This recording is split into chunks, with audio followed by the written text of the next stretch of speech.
¿Cómo? ¿No están? ¿Cómo están? Ya, ahí sí me escuchan, ¿verdad? Bueno, antes de comenzar, vamos a hacer una pequeña oración. Le voy a pedir a mi hermano Gama que si nos dirige en oración, por favor. Señor, te damos muchas gracias por la oportunidad que nos das de estar aquí en tu casa reunidos para aprender tu palabra. Te pido que en este tiempo nos permitas despertar nuestras mentes y entregar todo nuestro ser a la predicación para que podamos ser enseñados e instruidos, tal vez corregidos con esas enseñanzas respecto al matrimonio. Te pedimos, Señor, que bendigas ese tiempo y dirijas las palabras de nuestro hermano Israel para que pueda compartir de una forma correcta tu palabra. Te lo pedimos en el nombre de Jesús. Amén. Amén. Bien, pues estamos hoy en la última lección de esta sección de problemas en el matrimonio. Y bueno, hay muchos más problemas en el matrimonio. Hablábamos ya muchas veces, o decía yo muchas veces, que hay problemas en el matrimonio como matrimonios hay en el mundo. Cada matrimonio pasa por diferentes dificultades, no son las mismas siempre, pudieran parecerse a las de nosotros, pero la solución a veces no es la misma. Y llegamos hoy a la lección número 6. Y en esta lección número 6 quiero hablar acerca de un problema que está latente en el cristianismo, del cual nosotros también somos conscientes. Y bueno, va a ser muy corta para darles tiempo para que vayan a desayunar. Esta lección que vamos a ver el día de hoy es un problema que ha existido casi desde la creación del mundo. ¿Recuerdan Génesis 6? ¿Alguien recuerda Génesis 6? ¿Qué pasó en Génesis 6? Les voy a refrescar un poquito la memoria. Habla acerca de los hijos de Dios y de las hijas de los hombres, ¿sale? Posteriormente, en ese mismo pasaje, habla de cómo Dios decide inundar el mundo a través de un gran diluvio. Y esto tiene una directa relación con lo que aconteció cuando los hijos de los hombres se unieron, cuando los hijos de Dios se unieron con las hijas de los hombres. Entiéndanse, hijos de hombres, con aquella descendencia que no provenía de la descendencia santa. Los hijos de Dios vienen del linaje de Set, ¿sale? Entonces, es un problema que ha existido desde casi siempre, ¿no? No fue así en el Edén, en Génesis 1, 2 ni 3. Y bueno, de este problema también tenemos varios ejemplos en el Antiguo Testamento. ¿Quién recuerda, por ejemplo, a Abraham, que en su intento de querer ayudar a Dios, que le había prometido descendencia, bueno, escucha la voz de su mujer Sara y se llega a su sierva, ¿no? Abraham, está en Génesis 16. Otro ejemplo que tenemos por ahí es Esaú, hijos de Isaac. La orden de parte de Dios había sido que no se unieran con otras personas que no fueran de su mismo linaje. Y bien, un ejemplo que también tenemos por ahí, que todos conocemos y hemos escuchado, es el del rey Salomón, ¿sale? Que tuvo por ahí cerca de unas 1000 mujeres, ¿no? Y bueno, el tema que el día de hoy vamos a abordar, yo creo que ya ustedes ya tienen una idea, es los matrimonios mixtos. ¿A qué me refiero con matrimonios mixtos? O más bien le hago la pregunta a ustedes. ¿Qué entienden por matrimonios mixtos? Es lo contrario. ¿Lo contrario? Yugo desigual. Yugo desigual, ajá. Cuando mezclas, ¿no? Ok. Cuando mezclas. Ok, una mezcla, sí. Todas sus respuestas son acertadas. Yo por ahí, en el primer punto que vamos a ver, hacemos esta pregunta. Pero antes vamos a leer en voz alta este texto. ¿Sale? A la de 3. 1, 2, 3. Y a los demás yo digo, no el Señor, si algún hermano tiene mujer que no sea creyente y ella consiente en vivir con él, no la abandone. Pablo va a tocar este tema en 1 Corintios 7, ¿sale? Entonces, nada más para introducirnos al tema, leímos este verso y hacemos la pregunta, ¿qué son los matrimonios mixtos? Una definición sencilla. Un matrimonio mixto es la unión de un creyente en Cristo con un no creyente. ¿Sí queda claro? Lo que decían ustedes hace ratito es una mezcla, es el yugo desigual, es todo esto, ¿no? Pero no todos los matrimonios mixtos son iguales, ¿sale? Hay diferencias. Por lo menos vamos a notar dos diferencias. Hay un primer matrimonio mixto. En voz alta, si lo puede leer Frank. Los que se casan con un no creyente a sabiendas de la voluntad de Dios. Ok, está ese matrimonio mixto en el que ya sea el hombre o la mujer deciden a sabiendas de la voluntad de Dios que dice no os unáis en yugo desigual, totalmente enamorados de esa persona, deciden unir su vida en matrimonio con él, ¿sale? Entonces es una persona que entendiendo la voluntad de Dios o sabiendo la voluntad de Dios decide compartir su vida, vivir su vida, unir su vida con una persona que no es creyente. El segundo, si lo lee en voz alta Diego, por favor. De uno de los cónyuges dentro de un matrimonio de incrédulos se convierte a Cristo. Ok. Este otro caso de matrimonios mixtos es aquel en que a los dos se les predica el Evangelio, pero solamente uno de ellos llega a creer.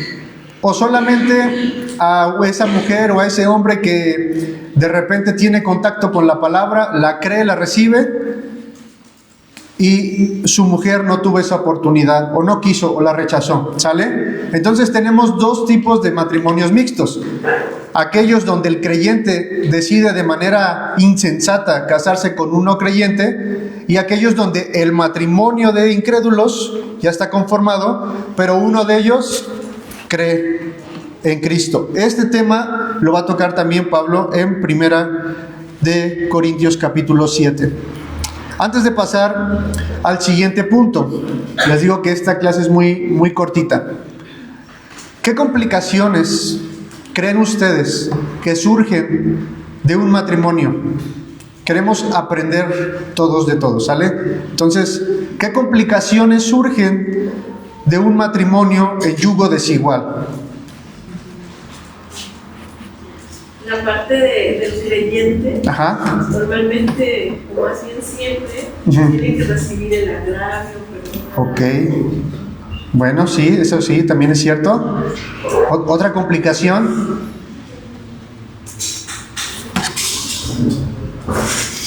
Bueno, no tener el inicio de todo esto se llevaría a la raíz, ¿no? La fe, desde las diferencias que se basan en la fe, Sí, ahí surgen muchos problemas. claro. No comparten la misma fe. Perfecto, no comparten la misma fe. El creyente sufre el agravio. Los ideales respecto a la educación de los hijos. Ok, también, eso es muy cierto. ¿Alguien más? Bueno, vamos a pasar, ¿sale? Dificultades dentro del matrimonio mixto. Miren, si de por sí en el matrimonio de un creyente o de dos creyentes hay muchas complicaciones, hay desacuerdos, existen problemas de tal magnitud que pueden llegar al divorcio. Ahora imagínense donde una persona no está a la par de la otra espiritualmente hablando.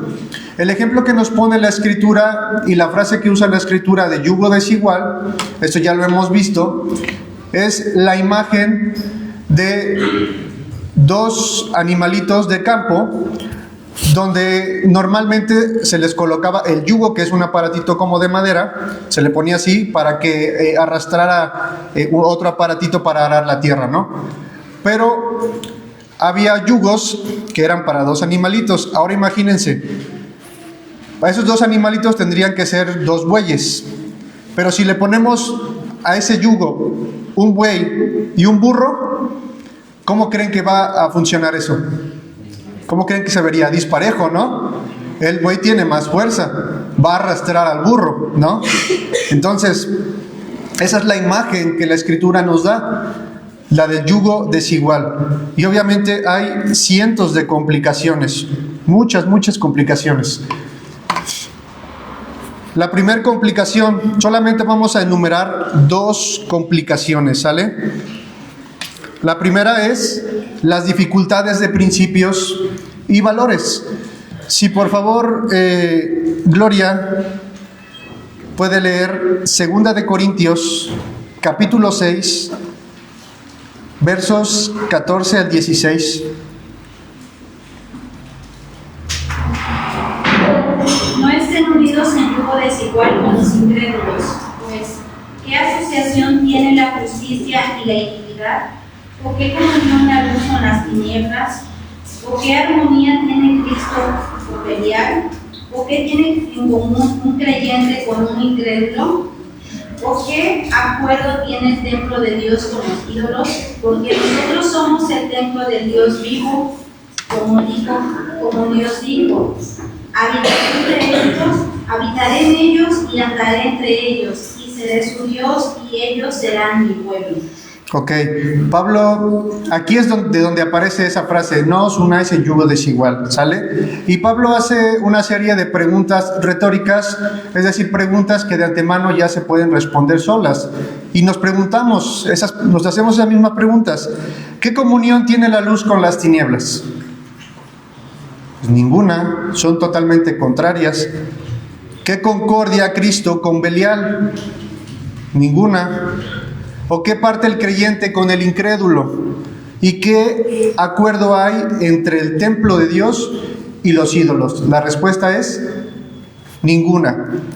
Entonces, la unión de un matrimonio donde un creyente trata de ejercer su fe y tiene como pareja a un incrédulo, representa dificultades de principios y valores. ¿Por qué digo de principios y valores? ¿Cuál es la ley que nos rige a nosotros como cristianos? ¿Y no es la ley de Moisés? Lo estamos viendo los jueves. ¿Cuál es? Sermón del Monte, la ley de Cristo, ¿no? La ley de Cristo es la que nos rige. Y esa ley la vemos plasmada en el Sermón del Monte, del capítulo 5 al capítulo 7.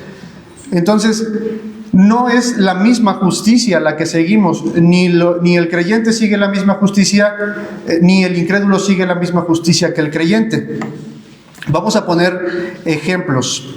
Por ejemplo, si el matrimonio se enfrenta a un conflicto entre vecinos, donde probablemente esto ya está muy quemado, pero nos sirve de ejemplo, que el vecino nos haya estacionado el coche enfrente o en nuestro cajón de estacionamiento, ¿cómo va a reaccionar la mujer incrédula en ese matrimonio?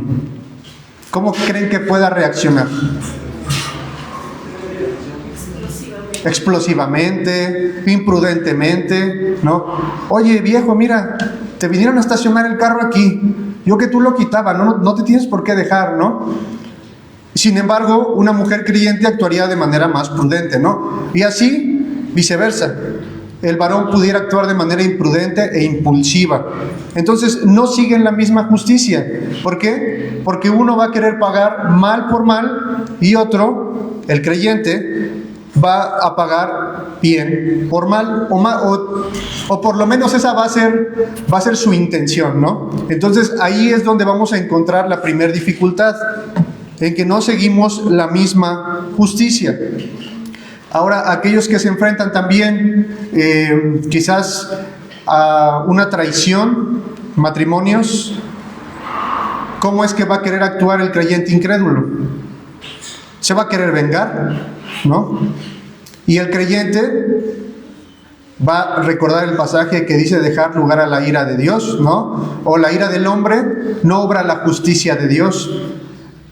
Hablamos de dos niveles de justicia muy diferentes. ¿Qué pasa con los matrimonios que acaban de emprender un negocio, ¿no? Emprendieron un negocio de hamburguesas, ¿no? Y de repente a uno de ellos es el que le toca cobrar. Y al cliente se le olvidó pedir su cambio y se fue. ¿Qué haría el incrédulo? Pues se lo queda, ¿no? Va a decir, gracias Dios por bendecirme, ¿no? La bendición. ¿Y qué haría el creyente? Pues regresarle el dinero, ¿no? Bueno, esa es la intención. Pero ¿qué va a pasar cuando ella o él le diga, sabes que hay que regresárselo? Ahí vienen los conflictos, porque su nivel de justicia o la justicia que buscan no es la misma, no tienen el mismo parámetro de justicia. Eso representa un gran problema. No siguen los mismos principios ni siguen los mismos valores. Y así consecutivamente se pueden enumerar muchos ejemplos dentro del matrimonio. Ahora, otro problema o dificultad, ya lo mencionaba Fer. Pero antes, perdón. ¿Con qué otro problema o dificultad se enfrentan? También, híjole, pues es que, ¿sabes qué? No te dije, pero hoy vamos a tener partido a las 8 de la mañana. Oye, mi amor, pero quería ir a la iglesia. ¿Quién va a permanecer ahí? ¿La voluntad de quién va a permanecer ahí? Pues probablemente la del incrédulo, ¿no? Entonces, tampoco tenemos el mismo deseo del servir al Señor y a su iglesia. ¿Para qué vas? ¿Para qué vas todos los domingos? Si siempre hacen lo mismo, llegan, cantan, se saludan, ofrendan y se van. Mejor, ¿para qué ofrendas eso? Mejor dáselo a los pobres, o mejor esto. O sea, no está mal, tampoco digo que esté mal, ¿no? Pero nunca en un matrimonio mixto va a existir ese ideal de servir al Señor. Jamás va a existir. Así que si tú no te has casado y por ahí te anda llamando la atención una persona que no sea creyente, piénsalo 2 veces, porque vas a vivir un verdadero infierno en ese matrimonio. Porque no vas a poder servir al Señor de la manera que Él quiere y que a Él le agrada. Incluso, en el peor de los casos, el no creyente puede arrastrarte a ti y llevarte a apostatar de la fe, ¿no? No vas a estar lo suficientemente firme para influenciarlo a él, y puedes ser convencido incluso de dejar de leer la Biblia, ¿no?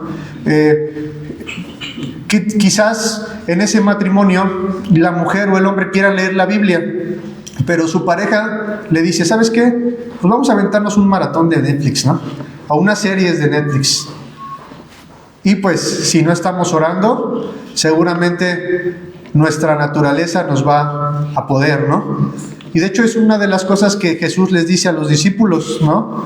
Que estén orando, ¿no? Porque la carne es débil, el espíritu siempre está dispuesto, pero la carne no. Entonces debemos estar orando. ¿Pero qué va a pasar en un matrimonio así? Lo vas a hacer con mucha dificultad. No digo que no lo puedas hacer, pero lo vas a hacer con mucha dificultad. Tus principios y tus valores se pueden ver apagados. Puedes ser arrastrado a la incredulidad. Y ahora sí, lo que comentaba Fer, las dificultades en la educación de los hijos. Un ejemplo de esto, ¿quién me lo puede dar? Un ejemplo de esto. Imagínense un matrimonio, igual, no creyente con creyente, y tienen un par de pequeños. ¿Cuál es una de las dificultades que pueda presentarse ahí? Aurelio. Pues en la educación serían en lo que es esencial, en lo que es para honra y gloria de Dios, el mundano, pues, lo único que piensa en las cosas del mundo y no en honrar a Dios. Las cosas del mundo, pues, que ofrecen a un joven, si su papá o su mamá no es cristiano, pues lo va a incitar a que desde pequeño pues que tenga novia o hacer tener diferentes actitudes de las que debería tener una persona que conoce a Dios. Ok, ¿sí? ¿Algún otro ejemplo que se les ocurra? John. Vamos, John, Gloria. Los valores. Ajá. Sí, los valores, John. Bueno, sí. No, creo que los valores y creo que sí lleva a cabo algo muy importante porque creo que, o sea, y no es por decir que los mundanos no cuiden a sus hijos, sí hay mundanos que cuidan muy bien a sus hijos, creo que hay un descuido, justo lo que dijo el hermano espiritual, que a lo mejor no pueden captar bien los hijos y si no tienen esa constancia. Bueno, Jesús constante en su casa es un descuido bastante. Claro. Muy bien, Yadi. Pues, por ejemplo, cuando a veces hay esos conflictos, sí son graves, porque obviamente la parte del cristiano quiere que sus hijos conozcan al Señor, y la otra parte, por llevar la contraria, siempre es una guerra de, por ejemplo, yo no le permito a mi hija ponerse faldas cortas, no, el papá no, que si ponen las faldas cortas, déjala, está joven, ¿no? O que mi hija acuda a, pues, ¿cómo se dice? Reuniones de jóvenes, Sí. y el papá va a decir, no, déjala que vaya a fiestas, déjala, tú fuiste joven, o sea, llega a haber bastantes conflictos. Claro. Y genera en los hijos, o sea, realmente un problema emocional grave, o sea, realmente grave. Sí, sí, el problema realmente aquí, o más bien el impacto mayor se lo llevan los hijos, ¿no? A mí se me ocurre, por ejemplo, que en cuestión de aquellos padres que ya tienen hijos mayores o hijos en una edad de la adolescencia, probablemente donde el padre es incrédulo y la madre es creyente, la madre va a tratar de comunicarle o transmitirle esos valores cristianos a su hijo o a su hija, ¿no? Y el padre, sabiendo que su hijo o que su hija está en una edad en la que le empiezan a interesar las chicas o los chicos, ¿qué le va a decir? Sí, hijo, tú conoce, tú experimenta, conoce el mundo para que nadie te cuente, para que aprendas a diferenciar el bien del mal, ¿no? Y pues la mamá le va a decir, no, hijo, mira, la Biblia dice esto, dice esto. Entonces, ¿qué es lo que va a hacer el hijo o la hija? Pues lo que más le conviene, lo que más le convenga y lo que más quiera, que es experimentar, tener muchas parejas, ¿no? En el caso de los hijos pequeños, la mamá trata de hablarle con la verdad y trata que el hijo, o trata de transmitirle la idea, como dice Efesios, de que siempre hable con la verdad. Pero un día llega el del Coppel o el del Banco Azteca y toca la puerta y buscan a Perenganita y ahí está, pero sale el papá y le dice, no está.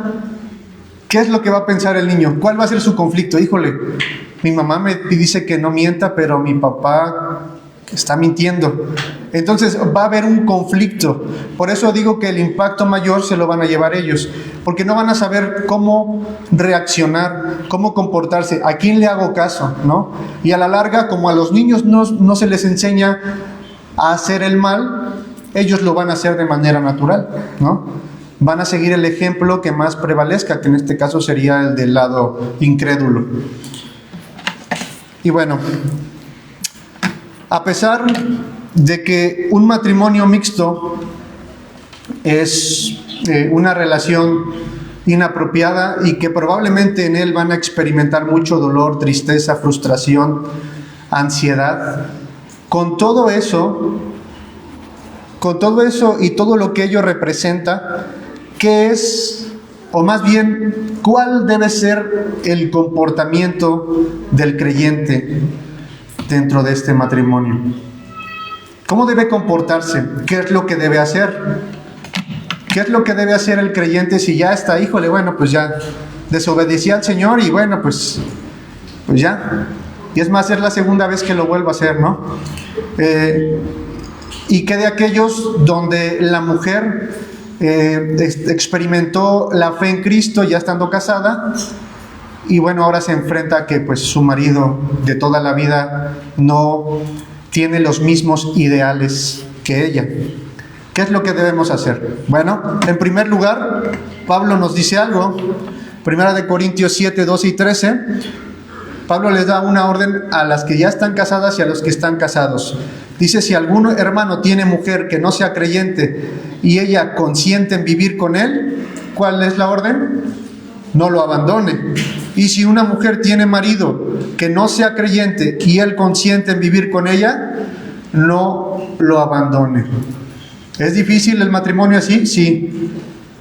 Pero la regla aquí, la ley, el mandamiento es: no lo abandones. ¿Estás sufriendo? Sí, no lo abandones. Ahora, aquí no quiero irme hasta los extremos. Tampoco me estoy refiriendo que si una mujer está siendo violentada de manera física, probablemente también psicológica o mental, pero sobre todo si está siendo violentada de manera física, bueno, tenemos instituciones ante las cuales asistir.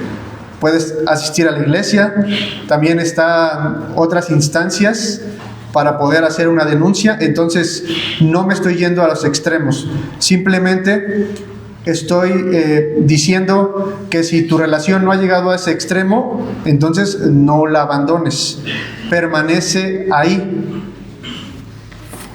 ¿Qué otra cosa es la que debemos hacer? Cumplir con el rol, ¿no? Y aquí muchos podrán decir, pero pues qué chiste, ¿no? Yo cumplo mi rol, pero con mi pareja creyente, si mi pareja fuera creyente. Yo me sujeto a mi esposo, pero si mi esposo es creyente, ¿no? Yo amo a mi esposa como Cristo amó a la iglesia, pero pues si mi esposa creyente, ¿no? Mi esposa ni siquiera va a la iglesia. ¿Por qué tengo que amarla así? ¿Por qué tengo que someterme a él? No. Tienes que hacerlo. Tienes que cumplir tu rol. Para los hombres, ¿cómo deben tratar a su esposa que no es creyente? Como a vaso frágil. Ahí está, Primera de Pedro 3, 7. ¿De qué otra manera tiene el deber el esposo de tratar a su esposa? Como Jesús trató a la iglesia, exactamente.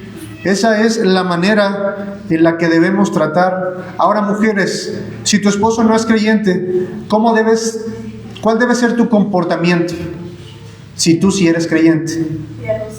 Piadosamente. Eso implica sujetarse a él, respetarlo, servirlo. Entonces, no hay diferencia.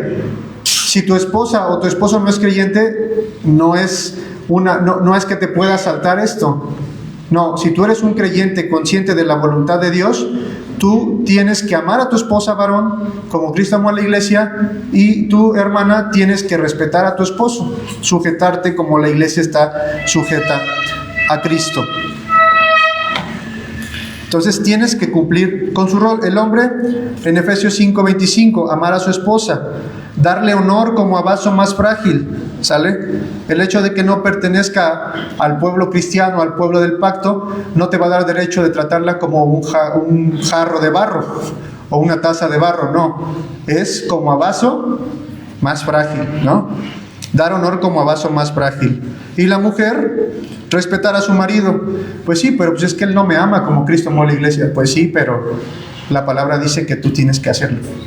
Tú sí eres creyente, ¿no? Y como decía Yadi, sujetarse y mostrar una conducta piadosa. Ahí aparecen los pasajes, por si los quieren copiar, ¿sale? Y bueno, para finalizar, ¿cómo debe ser el comportamiento del creyente? Ya dijimos, no abandone la relación, cumpla con su rol. Y la última, y la más importante, ¿qué es lo que debe hacer? Adelante, hermano, perdón. Hermano, una pregunta. Dígame. Lo que dices es que no debe abandonarlo y que debe acudir a las autoridades.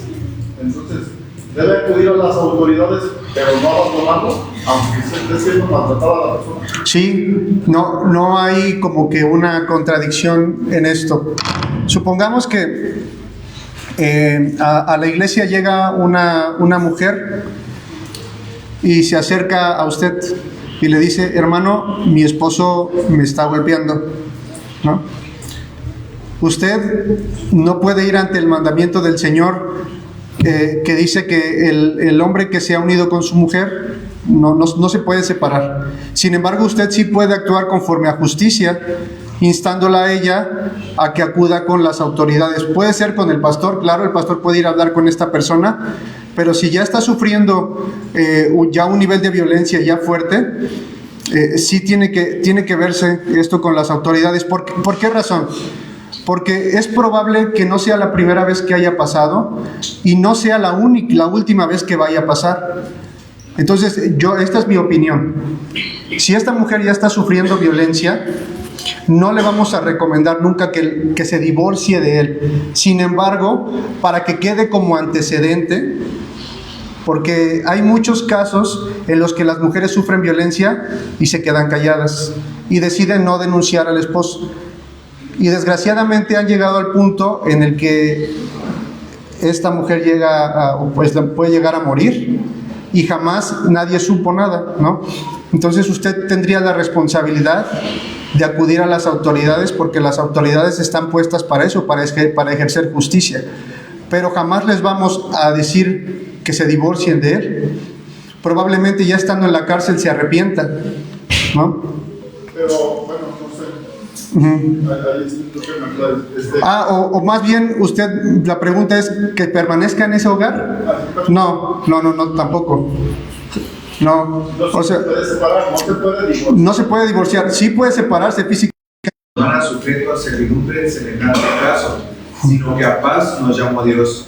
Porque, ¿qué sabes tú, oh mujer, si quizá harás salvo a tu marido? ¿O qué sabes tú, oh marido, si quizá harás salva a tu mujer? Ok.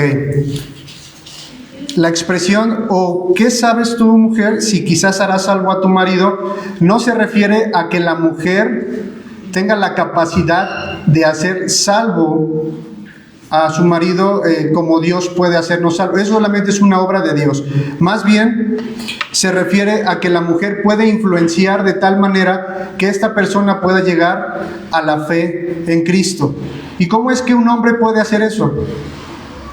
¿Cómo puede un hombre influenciar a su familia de tal manera que pueda llegar a la fe en Cristo? Su testimonio, ok, muy bien. Su testimonio, ¿de qué otra manera? La instrucción, muy bien. En cuanto tenga la oportunidad, como dijo Dan, compartir el Evangelio. Debe ser de manera muy consciente. Este varón tiene que compartir el Evangelio. Se me fue la palabra, pero tiene que compartir el Evangelio. Pero no solamente tiene que compartirlo. Otra cosa que él tiene que hacer, como decía nuestro hermano, tiene que modelarlo también. Otra cosa, si un marido incrédulo tiene la intención, si un marido creyente tiene la intención de ganar a su familia para Cristo, entonces tiene que servirla también. Porque ¿de qué sirve que él hable de una manera elocuente y pueda comunicar de manera perfecta las doctrinas del cristianismo si sus doctrinas no le sirven para nada y no las modela? Si él no está predicando con el ejemplo, no sirve de nada, ¿no? Entonces, el marido sí tiene esa responsabilidad de influenciar espiritualmente a su familia. ¿Y la mujer? ¿Cómo? ¿Cómo lo hace la mujer? Ok, vamos a leer Primera de Pedro, ¿sale? Primera de Pedro, capítulo 3, versículo 1 y 2.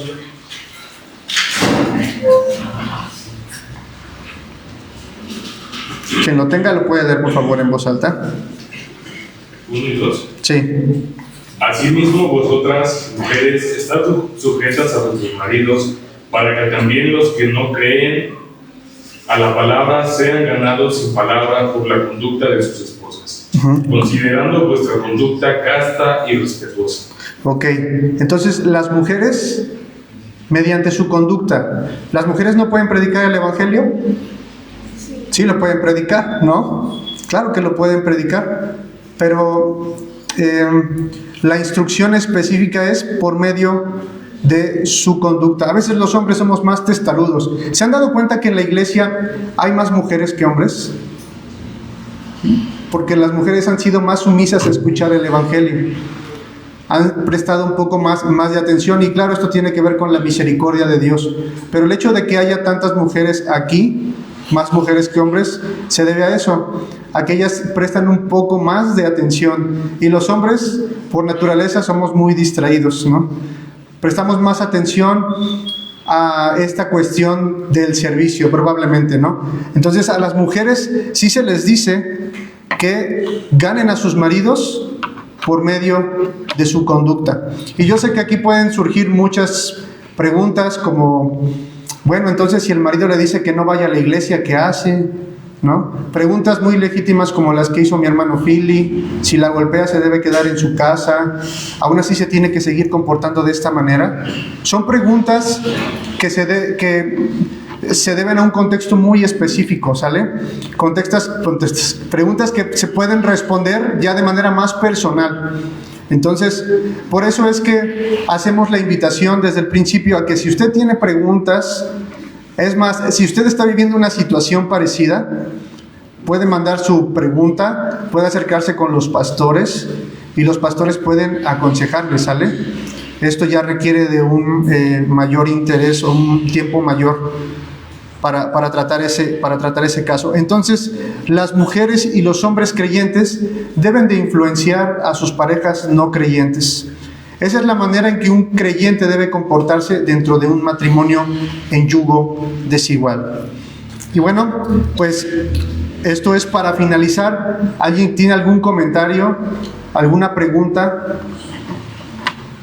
¿No? ¿Quedaron más dudas que respuestas? Sí, ¿verdad? Pero bueno, vamos a hacer una oración, hermanos, y vamos a esperar a que bajen nuestros hermanos que están con el curso de los primeros rudimentos, y ya posterior a eso podemos pasar. Le voy a pedir a Dan, por favor, que haga una oración. Gracias te damos, Dios, porque eres bueno. Gracias te damos porque nos permites venir a este lugar a escuchar tu palabra.